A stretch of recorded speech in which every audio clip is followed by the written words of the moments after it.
여러분, 성경은 쉽습니다. 성경은 쉽기 때문에 자세히 읽으면 이해가 됩니다. 자세히 읽으실 때 아는 것 중심으로 읽으시고 모르는 것이 있으면 넘어가십시오.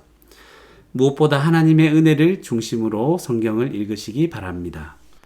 네, 오늘은 고린도후서 3장 7절에서 11절까지 어제 자세히 읽고 정리한 것을 중심으로 묵상하는 시간을 가져보도록 하겠습니다. 그래서 조금 더 이제 살펴보면 처음에 우리가 깨달았던 것, 율법 조문의 직분도 영광이 있다. 율법 조문의 직분도 영광이 있다. 그리고 두 번째로 깨달은 것이 이스라엘 자손들은 모세의 얼굴에 없어질 영광 때문에 그 얼굴을 주목하지 못했다. 그래서 이스라엘 자손들이 과거에 구약 시대에 모세의 얼굴을 주목하지 못했다. 이제 그런 사실을 알게 되죠. 근데 이것은 우리가 어려운 것이 아니라 구약을 조금만 생각해 보면 모세가 시내산에서 십계명 그 증거판 2개를 가지고 내려올 때 그 얼굴에 광채가 있었다고 말합니다. 그래서 그 광채 때문에 이스라엘 자손들이 백성들이 모세의 얼굴을 주목하지 못했던 거예요. 그래서 모세가 나중에 백성들 앞에 설 때는 그 수건으로 그 얼굴을 가렸다. 그렇게 기록하는 것입니다. 그래서 율법, 십계명을 포함하는 율법을 받은 모세. 그러니까 모세 하면 이제 율법을 모세 율법이라 그러죠. 모세의 그 율법을 생각하게 하는 것이죠. 그래서 율법 조문에 관계되어 나올 때 모세 이것을 언급하는 것이구나 하는 것을 조금 더 생각하게 합니다. 그래서 영의 직분이 더욱 영광이 있다. 그러나 이제 반대로 정죄의 직분도 영광이 있기는 합니다. 모세의 그 얼굴의 광채처럼 그것을 주목하지 못했던 것처럼 영광이 있지만 의의 직분은 더욱 영광이 넘친다. 그래서 이 율법 조문의 직분 또는 영의 직분 이런 얘기를 자꾸 하는 이유는 바로 앞에서 이제 흐름을 가만히 보면 바울 사도가 하나님을 향하여 확신이 있는데 이것이 자격을 하나님께서 우리에게 자격을 주셨다는 것이죠.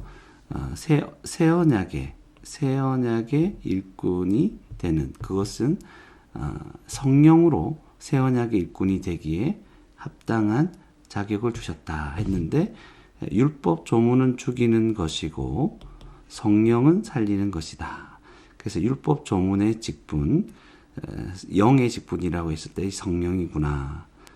그래서 새 언약의 일꾼이 되기에 합당하게 하셨다. 그래서 이 직분을 바울 사도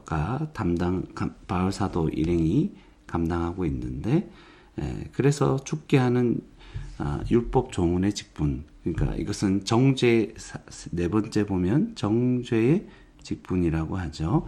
이것은 죄가 있다라고 말하는 것입니다. 죄를 알려주는 것이죠.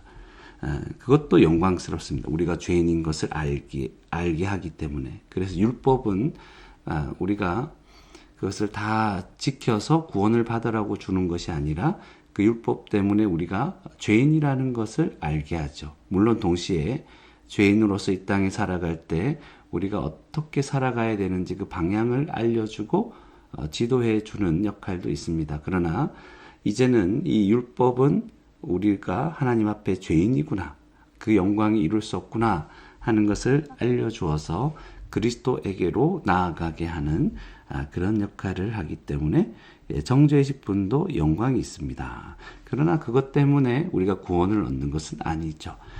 그래서 의의 직분 또는 영의 직분, 이것은 영광이 더 넘친다고 하는 것입니다. 율법 조문 1번에 보면 율법 조문은 죽게 하지만 영의 직분은 반대로 뭐겠습니까? 살게 하는 것이죠. 우리에게 생명을 주는 것입니다. 그래서 영광이 더욱 넘친다. 오늘날 복음을 전하고 하는 이 모든 것과 연결되어 있겠죠. 다섯 번째 보면 영광되었던 것이, 그러니까 예전에 영광되었던 것이죠. 그것이 율법 조문 모세와 연결해서 생각하시면 됩니다. 더 큰 영광으로 말미암아 영광될 것이 없다.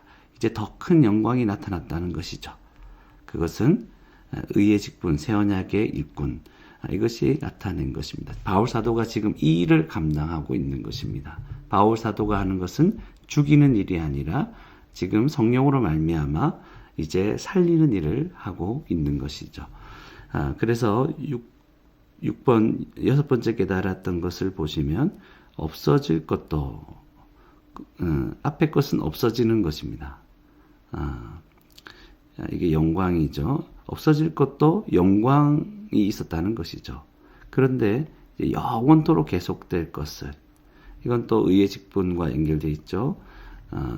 우리에게 생명을 주는 것, 그것도 어떻게 됩니까? 더욱 영광스러울 것이다.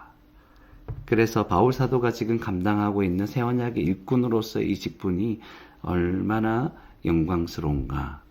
그래서 율법을 따라서 우리에게 죄만 지적하고 죽게 하는 것이 아니라 이제 하나님께서 바울 사도에게 이제 새 언약의 직분을 감당할 자격을 주셨는데, 성령으로 말미암아 주셨는데, 그래서 이 일을 마음을 다하여 감당하고 있는 이 바울 사도의 이 일들이 얼마나 영광스러울까.